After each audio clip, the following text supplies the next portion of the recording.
بلصقنا سرحم ذو شرحتات هذا تجراي سراوي تجراي كردو ذلوا كاب عفار سكاب قبض زي كاب مولو سكاب سقطة حيزون تن جنبارا سلسة جنبار لا تجراي دفيو نهاتو سرحم ذو شرحتات سراويتو نافرسوش جيرو وصل ذلوا سلسة زريعة مشيكات جن فوعيتو أدراجيو توريش له وانا أقول تجراي كمكور كاتو تلو خدها خرجت كله سراوي تجراي كده فين كله حدا زريا خلاي زريا ساساي زريا نعلم الشق أفتناي تجراي كوينا تابع كرا خير تمهارا زياتهم جنرالات ينادون ناي تجراي وون زين مشتر غيرهم مشق فايتك دفاع حسكا صني خا نتيجه افتوت قعد غيرهم تصرح هو شرحتات له زي سراوي تجراي يطفوا مالت يكون ግን مالفتي سراوي تجراي نهز تجراي المنجس تجراي እዚ ነገር እዚ ክንሪእሉ ክንጥቀወሉ ይግባና ካው ይፈርሰሉ እናተባሃለ ናይ ብልጽግና ሰራዊት ሓድሽ ሽርሒ ስራሕ ዘሎ ሒዘት ባይታ ተወሰደ ናይ ብልጽግና ሰራዊት ናይ ፋኖ እዩ ኢልካ ፋኖ መሲሎም ምስ ቲዲኤፍ ርክክብ ክገብሩ ሽርሕታት ይስርሓሎ ብስርዓት ብልጽግና እዚዩ ስርዓት ብልጽግና እቶም ተጋሩ ጀነራላት ፍሕስዎ ዘለው ገመድ እዩ نعمت بناي عفار بناي شواروبيت أمونغو ولديان قبول زل مسمر فاندز بعض على لا يلن بناي سقوطا زريا ملو زلو زيو ناي بلصقنا سراويت نبر ناي فانو ناي TDF سراويت يلن قد هاي تخوينات مستجمري توسن حيل ناي بلصقنا فانو مسيلكا ناي فانو حيل مسيلكا توسن حمو فانو ينايلو مس سراويت تግራይ تممر وإذا تمرت يفتر مو كاو سراوي تقرأي نامون قوتيها نفتقود نفتتك يسرح هذول الشرحي تزيو سراوي تقرأي مرحتي سراوي تقرأي بعضهم كلهم تتجنزوا وتردوا وتقول لكم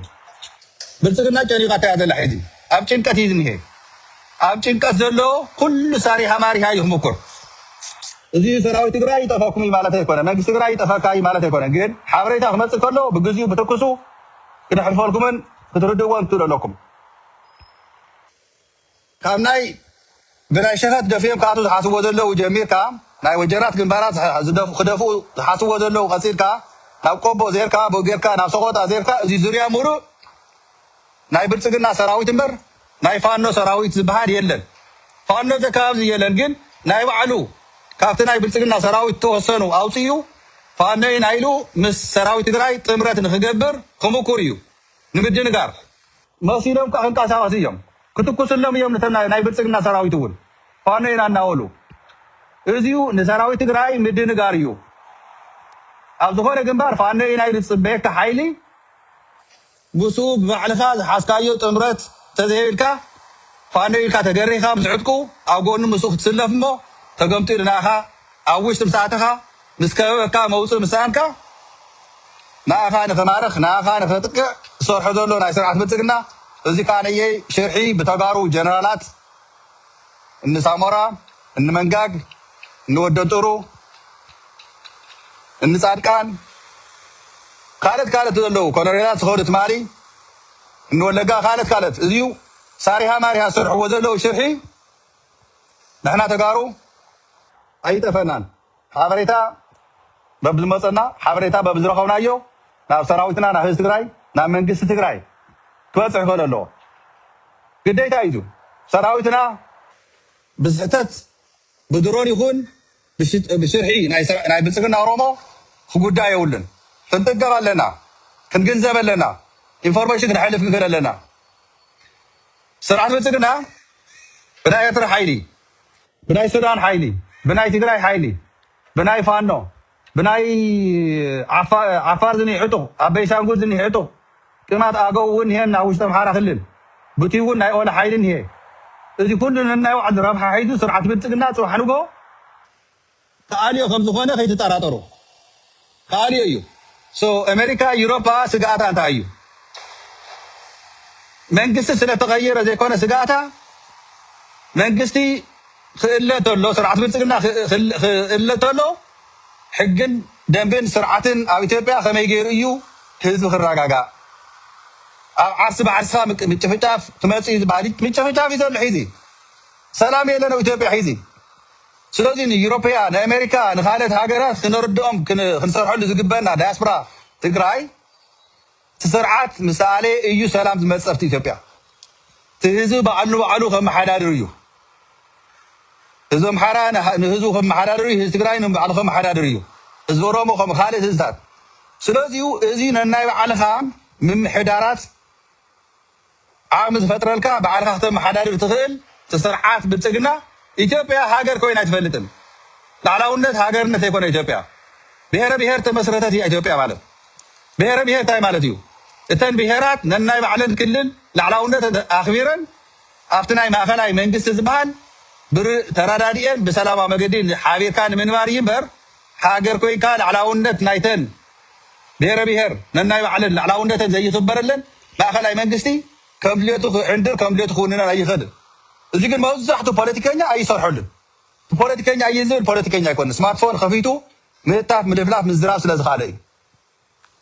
እቲ ምሁር እየ ዝብል ፅሊት ናይ ሕወሓት ዝነግረካ እምበር እሊት ኮይኑ ከመይ ጌርካ ላዕላውነት ይኽበር ላዕላውነት ናይ ክልላት እንታይ እዩ ማእኸላይ መንግስቲ እንታይ እዩ እጃሙ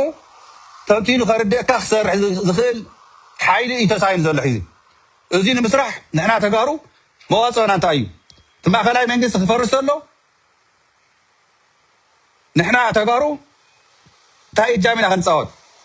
መዋፅኦና እንታይ ይኸውን ዘለዎ እዚ ናይ ኩልና ዳያስፖራ ትግራይ ህዝቢ ትግራይ መንግስቲ ትግራይ ሰራዊት ትግራይ ክሓስበሉን ክዘጋጀን ክኽእል ኣለዎ ስርዓት ብልፅግና ከም ዝወድቕ 100% እርግፀኛ እየ 100% እዚ ኣሜሪካ እውን ኦልሬዲ ተረዲእዋ እዩ ኣብይ ኣሕመድ ከም ዝጠፍእ ከም ዝወድቕ ከም ዝሃድም ተረዲእዋ እዩ ኣሜሪካ ሓሽም ከይመስለኩም ቀደ ከይመስለኩም ትድሕሪኡ ዝመፅእ ሳዕብየን እዩ ስጋት እዩ ናይ ኣሜሪካ ንሕና ሒዚ ስኪር ክንገብሮ ዘለና እዛ ሃገር እዚኣ ንምፍራስ ዘይኮነ ህዝብና ብሰላም ንክነብር መብት ዓርሰ ውሳኔ ናይ ህዝቢ ትግራይ ክኽበር ኣብቲ ዞባ እቲ ዝኒሄ ፀገማት ንክስተኻኸል እዩ እምበር ንሕና ኣሸባርነት ናይ ኣልሸባብ ናይ ካሊእ ኣሸበርቲ ስራሕቲ ክሰርሕ ትግራዋ የለን ከምኡ ንኸይስራሕ ግን ክንቃለስ ኢና ስርዓት ብልፅግና ከብቅዕ እዩ ናይ ባንዳታት መቃብር ኣብ ቀረባ ግዜ ክርዮ ኢና ልቢ ዕቢና ልቢ ጌርና ንካልኦት ሃገራት ዲፕሎማሲ ኣድቮኬሲ ንሰርሕ በተለይ ቋንቋ ኣብ ወፃእ ዘለና ናይ እንግሊዝኛ ቋንቋ ኣምሊኽና ንዛረብ ኣብ ዓረብኛ ኣምሊኽኩም ትዛረቡ ካሊእ ቋንቋታት ስርሑ ላዕላውነት ክልላት ማእኸላይ መንግስቲ ተሓባቢርካ ንምንባር ብሰላም እዩ ነይሩ እምበር ማእኸላይ መንግስቲ እናጨፍጨፈ ክልላት ላዕላውነት እናተደፍረ ኣይኮነን ኢትዮጵያ ተመስሪታ ስለዚ ንሕና ንምፍራስ ዘይኮነ ንምምዕራይ እዩ ስርዓት ብልፅግና ምስ ተኣለኸ እንታይ ዓይነት ግዝያዊ ምምሕዳር ኣብ ኣዲስ ኣበባ እዩ ዝኽእሉ ዘለዎ ዝበሃል ክንሓስበሉ ክንክእል ኣለና ከም ህዝቢ